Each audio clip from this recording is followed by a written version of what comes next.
Luiz Castro deu nó tático. Pô, os caras estão viajando, mas beleza. Nó tático no Sampaoli. Sim ou não? Vou começar com ele, o bigode mais sexy do Brasil, bigode Nescau. Tudo bem, GV? Certo, jovem, bom dia, bom dia e boa semana pra você. É feriado, né? Você tá esquecido, trabalhando desde cedo. Mas pra mim, feriado é dia normal, dia comum, a gente tá sempre trabalhando. Bom dia pra todo mundo que tá acompanhando a gente, pessoal que tá aqui no estúdio também. Sem spoiler. Sem spoiler. Não deu nó tático, não, até porque o próprio Luiz Castro disse na coletiva que ele se surpreendeu com, por exemplo, o Santos jogando como um líbero. Eu também me surpreendi. Pois é. Você então, também, assim, o convidado, o câmera, E o Luiz Castro a... ele explicou a forma com que ele buscou marcar esse Flamengo com o Santos jogando mais avançado. Acho que no tático é muito forte, até pelas oportunidades que o Flamengo teve durante o jogo. Mas que o Botafogo foi mais eficiente, que o Botafogo foi mais contundente, que o Botafogo foi mais organizado, isso aí é inegável. E eu tomei muita pancada aqui na sexta-feira, porque na enquete eu falei que o Botafogo chegava com mais moral do que o Flamengo. O resultado está aí mostrando que quem estava certo, né? O senhor não está sendo resultadista? Não, o Botafogo não jogou mal. Não. Pra mim não jogou mal. De maneira nenhuma. Dentro daquilo que se propôs a fazer dentro do jogo, foi bem. Ganhou. E tem um baita do goleiro, meu amigo. Não vem contar história pra mim, não, que você quer espetáculo, tá? Você quer 3 pontos, você quer vencer o clássico. Ah, meu time jogou. O Flamengo teve 70 e poucos %, né? 66, acho. 66? Terminou com 66. E o Botafogo ganhou, e é isso que importa pro torcedor botafoguense. E pro John Texton também. Não vem com história de porque ele queria ganhar do Flamengo. Pagou bicho triplicado. Bicho triplicado, tá com muito, né? Eu queria muito esse bicho triplicado. Agora aí. sim. Eu sou rica! Esse é o Flávio Amelo gritando aí, né, pelos corredores da Band. Bom, temos aqui agora um influencer do Fogão, ele que tem muita moral nas redes sociais, vem representar o Alvinegro que tá rindo à toa, Fabiano Bandeira.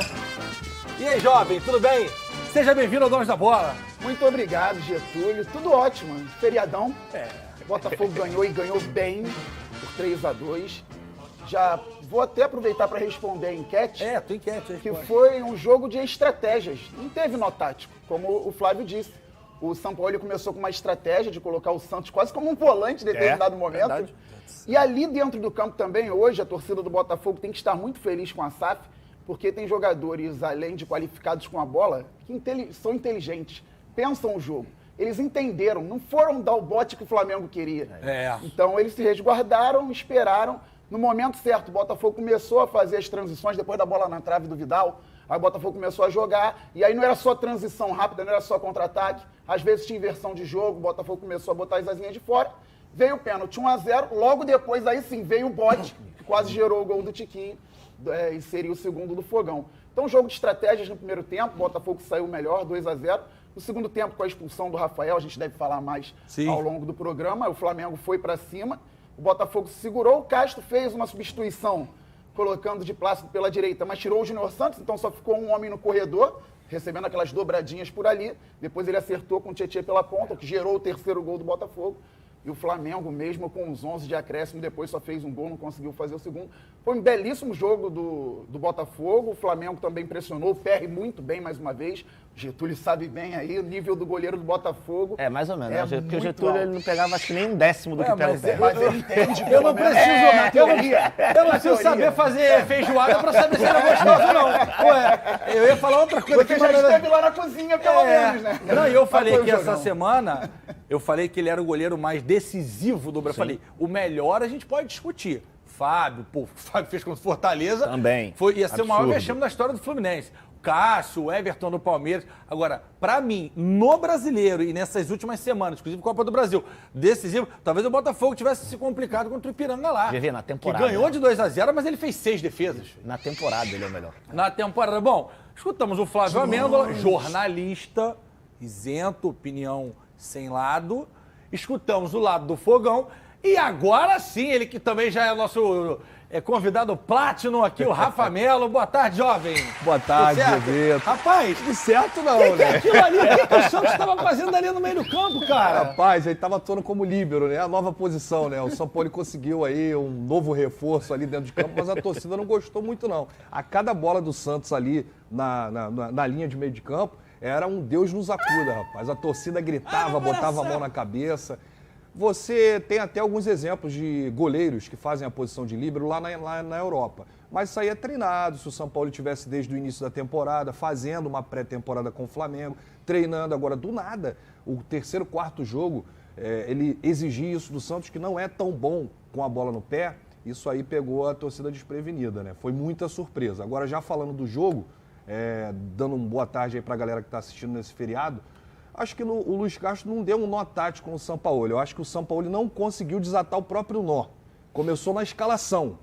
Quando a gente perde o Gerson, desfalque de última hora, ele inventou ali ao colocar o Ayrton Lucas. Ele matou o principal jogador do Flamengo da temporada, que é o Ayrton Lucas, colocando naquela posição ali de volante meia, quando ele tem no banco Everton Ribeiro, Vitor Hugo, Igor Jesus, quer dizer, e Matheus França.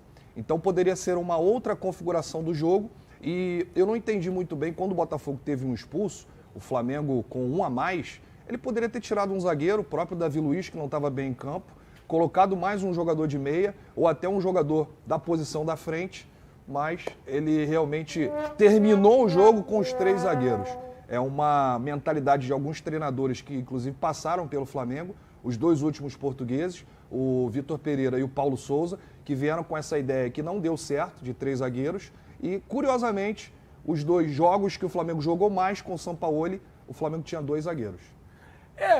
Eu acho que é bem por aí. A gente vai falar muito, né, do jogo do Botafogo, a gente vai falar da partida do Tietê, vamos falar dessa dupla de zaga do Botafogo, que, rapaz, como jogam bola esses 2 caras.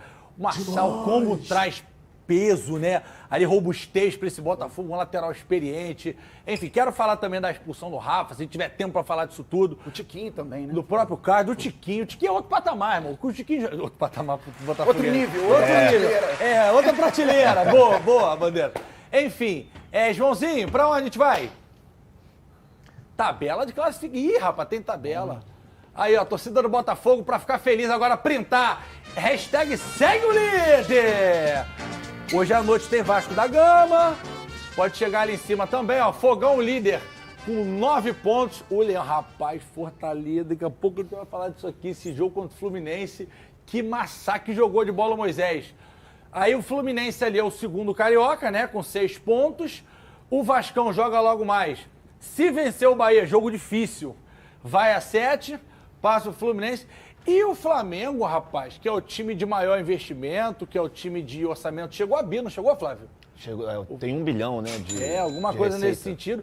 Que se esperava a essa altura já ter, de repente, um dos títulos que disputou ali, Recopa, Supercopa. Você está sendo muito... De repente, é óbvio que era para o Flamengo ter pelo menos um título. Um claro. Carioca, eu também acho, dos 4, com certeza. Pelo que jogava com o Dorival ano passado, sim. Absurdo. Mas aí, 13º colocado no Campeonato Brasileiro. Acho que nem o mais pessimista dos flamenguistas esperaria essa posição do Flamengo. Bom, é muito legal, é muito bom ver os times cariocas jogando nesse nível, né? Fluminense jogando muito bem, o Vasco com o time montadinho jogando muito bem, apesar de estar só no Brasileiro.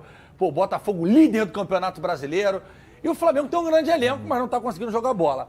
Flávio, eu queria saber de você o seguinte, o quão do Sampaoli tem como é que eu vou te dizer? Esse apagão do Flamengo. Que começou bem. Sim. 20 minutos, o Flamengo bem, bola na trave do Vidal, Botafogo assustado, de repente o Botafogo entrou no jogo, como o Fabiano falou, entrou no jogo e jogou com estratégia. Tuf. Queria saber o quanto dessa escalação do Sampaoli determinou para esse fracasso ou para o sucesso do Botafogo ou para o sucesso do Flamengo. Eu acho que já começa errado com a escalação, no meu ponto de vista. Eu acho que quando o Gerson, ele se lesiona, e aí o Rafa Melo, para mim, ele foi perfeito na colocação dele no início do programa. Você tem Vitor Hugo, você tem Igor Jesus, você tem Matheus França, tem até o Matheus Gonçalves, que eu não sei porquê, é o último a entrar nos jogos. Ele produz muito mais do que outros que estão na frente dele na lista do Sampaoli. Então, para mim, já começou errado. O Ayrton Lucas, ele é um jogador que ele precisa de quê? Ele precisa de espaço. Ele gosta de ir ao fundo, de até linha de fundo. Ele não é um lateral construtor como o Felipe Luiz, por exemplo. Isso, que vai pra dentro. O Felipe Luiz, que gosta de jogar por dentro, gosta de jogar no meio campo. O Ayrton Lucas é completamente diferente, é outra característica. O Ayrton Lucas encontrou o meio campo completamente habitado, tanto por jogadores de Flamengo, como também por jogadores de Botafogo. E ele não conseguiu jogar. Então, eu já teria começado, no meu ponto de vista, eu começaria com o Vitor Hugo. Eu acho que é um garoto que precisa ter mais minutos. Falei isso aqui semana passada. Esse, para mim, foi o primeiro ponto. Erro do Sampaoli. Outro erro do Sampaoli, para mim, tirar o Wesley.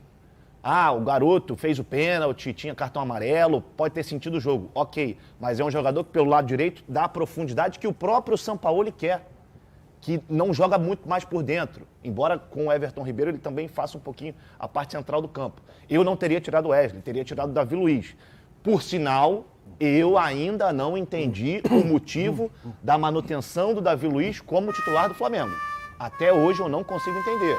Até hoje eu não entendo o motivo da manutenção do Vidal como titular do Flamengo.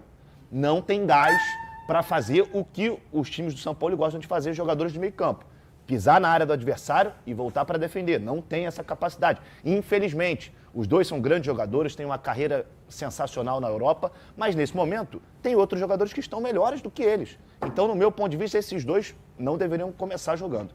E aí eu acho que tem a questão também dos atletas dentro de campo. Se a gente parar para observar, o Flamengo perdeu pelo menos umas 3, 4 chances claras. Tem o mérito do PR, que é um baita de um goleiro do outro lado, mas um cara do tamanho do Gabigol e do Pedro não podem perder esses gols. O primeiro lance do segundo tempo, o PR, se fosse você parado ali, o Fabiano parado ali, o Rafa, ou eu, que era o pior dos 4 aqui no gol talvez, o Everton acha ele, né? E aí muita gente trouxe aquela polêmica, ele tô com só o Arrascaeta, acha ele, o Everton achou 3. A primeira bola do segundo tempo, Sim. A bola quicou, o PR gigante, ele deu muito fraco o PR. O PR, eu tô falando quanto tempo dele aqui, mas ali foi o Gabi. Foi. Os outros lances, teve uma cara a cara. E o PR é impressionante a fase dele. A gente vai até falar mais daqui a pouco. Agora, eu acho o Gabi... E o que me impressiona, para a gente entrar aqui no Botafogo, eu quero falar sobre o Luiz Castro com o senhor, seu Fabiano Bandeira. O que me impressiona não é perder gol, o Gabigol. Porque ele perde gol. Sim. Ele faz um monte de pé. Tanto que o Carlinhos brincava aqui. Chamava ele de Gabriel, Carlos Alberto. Gabi Quadros, brincava com isso. É o timing. É o domínio que não está encaixando. É o passe que não está encaixando. É isso que eu estou falando. Parece que tem alguma coisa diferente.